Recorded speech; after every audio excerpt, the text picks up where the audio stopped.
Hi, welcome to UTV. గత 2 రోజుల నుంచి ఏపీ రాజకీయాల్లో వినిపిస్తున్న పేరు గాలి జనార్దన్ రెడ్డి.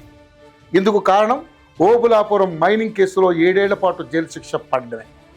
15 ఏళ్ల సుదీర్ఘ విచారణ తర్వాత ఇటీవల నాంపల్లిలోని సిబిఐ కోర్టు తీర్పు చెప్పింది.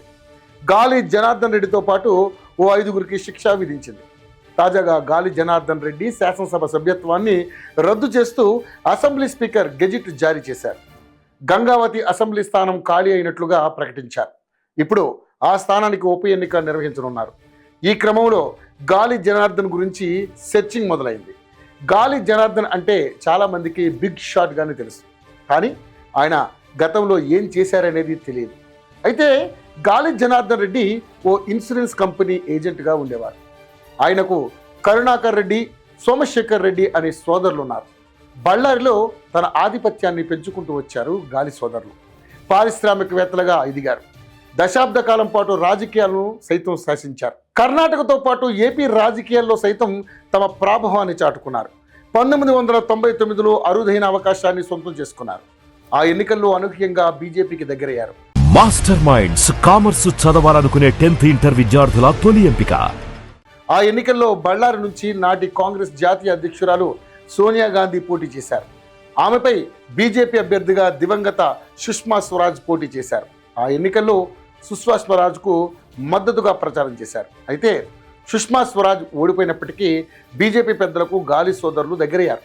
బీజేపీలో చేరిన గాలి సోదరులు బళ్ళారి జిల్లాను ఆ పార్టీకి కంచుకోటగా మార్చారు. 2001లో తొలిసారిగా బళ్ళారి మున్సిపల్ ఎన్నికల్లో బీజేపీ సత్తా చాటింది. 2004లో కర్ణాటక చరిత్రలోనే తొలిసారి అక్కడ బీజేపీ నుంచి ఎంపీ అభ్యర్థిగా గెలిచారు. 2005 నుంచి వరుసగా 3 సార్లు బళ్ళారి జిల్లా పరిషత్ సీటును బీజేపీ గెలుచుకుంది. అలా బీజేపీలో క్రియాశీలక పాత్ర పోషిస్తూ వచ్చారు గాలి జనార్దన్ రెడ్డి.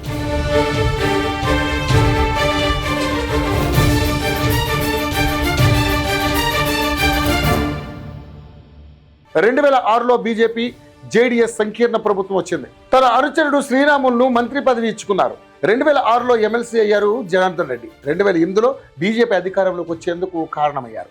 దక్షిణాది రాష్ట్రాల్లో బీజేపీ తొలిసారిగా అధికారంలోకి రావడం అదే తొలిసారి. అలా యడ్యూరప్ప ప్రభుత్వంలో మంత్రిగా కూడా ఉండేవారు గాలి జనార్దన్ రెడ్డి.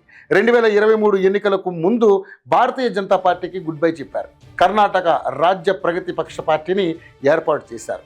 గంగావతి నియోజకవర్గం నుంచి ఎమ్మెల్యేగా గెలిచారు. 2024 సార్వత్రిక ఎన్నికలకు ముందు తన పార్టీని భారతీయ జనతా పార్టీలో విలీనం చేశారు. తిరిగి బీజేపీలో చేరారు. అయితే ఆయనపై నమోదైన ఓబులాపురం మైనింగ్ కేసులో 7 ఏళ్ల పాటు సిబిఐ కోర్టు శిక్ష విధించడంతో గాలి జనార్దన్ రెడ్డి పదవిని వదులుకోవాల్సి వచ్చింది. మరో 10 ఏళ్ల పాటు ఆయన ప్రత్యక్ష రాజకీయాలకు దూరం కావాల్సిందే.